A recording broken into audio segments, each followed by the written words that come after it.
Welcome everybody to Microsoft Flight Simulator. If you don't know where we're at, let me tell you about it. This is Sedona, Arizona. We're north of Phoenix. Phoenix is just south of us here through these mountains. And that right there is our runway. So that's our goal here, to land on the runway right there on the mountaintop on the flat. We're going to try to do it. I actually tried to record a landing before, but honestly, sometimes it's hard. The mouse controls, they get stuck on like a mixture or on a flap, and just needless to say, it didn't go very well. Not with this Xbox controller. Definitely need to upgrade to a joystick. I have an old joystick. It's an old Microsoft Sidewinder joystick that I had used for flight simulations for a long time, and it didn't want to work with this. I know you got to do your own mapping, and just a lot of work to get that to work properly. And even when it does work properly, it's not the greatest. So I do have a Thrustmaster on order, so that will be coming. You'll notice that I am pretty twitchy with this controller. It's very sensitive. So if you're flying, maybe you're flying it on Xbox or some other platform, just be aware of that. This does not feel real. It looks very good, but I could way easily land an aircraft in real life than try to land it with a controller.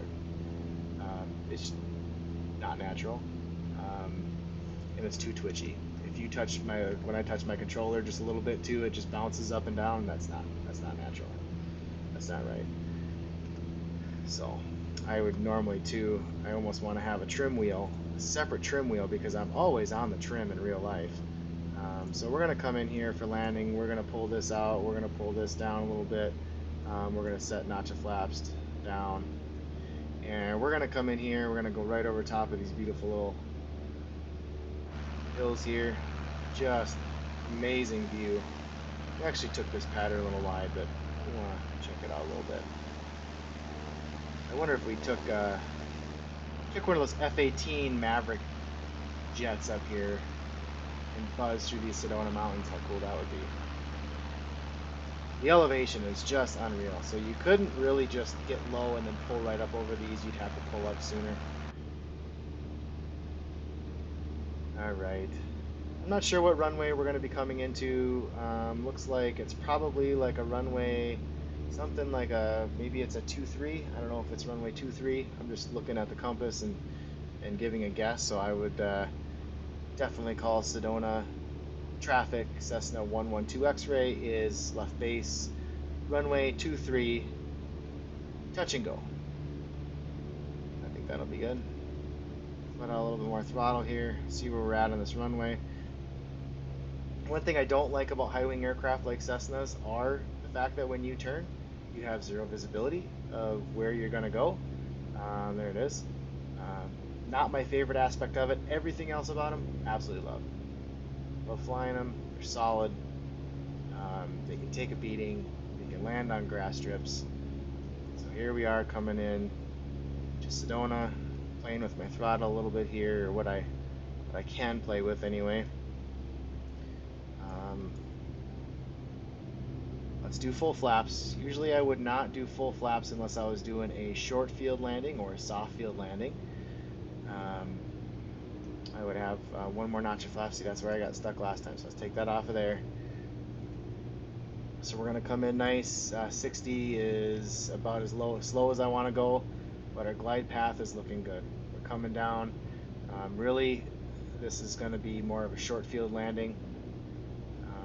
So we're going to, wrong way there. Let me pull this out a little bit. So we want to lose some speed, but we don't want to lose too much speed, because we don't want to at all stall the aircraft. We got this huge hill in front of us, so we want to at least make sure that we're looking down.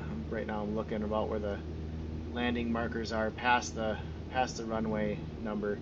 I'm going to clear these trees and I'm going to drop it down. So I'm going to start pulling this out here. We're at 65 knots. So this is really a short field takeoff. We have a high clearance here.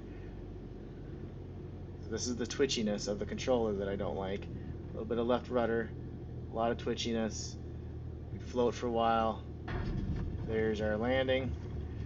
Okay, now we always want to clean up our flaps before we take off again. Flaps are cleaned up. Slowly give some throttle back in. want to do carb heat in. And about 55 knots. Clear up. There's that twitchiness of this controller. Can't wait to get a different one. There is a touch and go. Touch and go at Sedona. Right on the runway center line. Taking off on Sedona.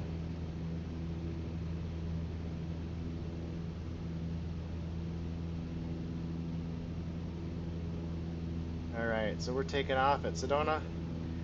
The impossible turn. The impossible turn is if your engine cuts out before.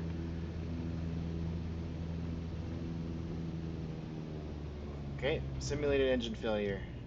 We're going to do best glide at 60. Let's try to do this impossible turn here. We're going to come back to the runway. We had an engine failure. We're stalling out already. There's a reason why they call it the impossible turn. It's because most people will perish on this turn. See, right now, no throttle. I don't know if we clear these trees here. Don't even want to turn it because I'll lose more. I'm going to barely clear this tree on this impossible turn with no throttle. So if we had a total engine failure, we'd come in and we would barely... Nope, we hit the tops of the trees. That's how it is. There's the impossible turn attempt. Did not make it. I'll try again. We were at Sedona. Next time maybe we'll take the jet up to Sedona. We'll try that. I appreciate you guys watching the video. Subscribe. There'll be more realistic videos. A lot of bush flying. Let me know where you want to go, what you want to see. Maybe you have a house somewhere. We can fly over the area and you can try to point out your house. But awesome game. Look forward to talking to you guys more.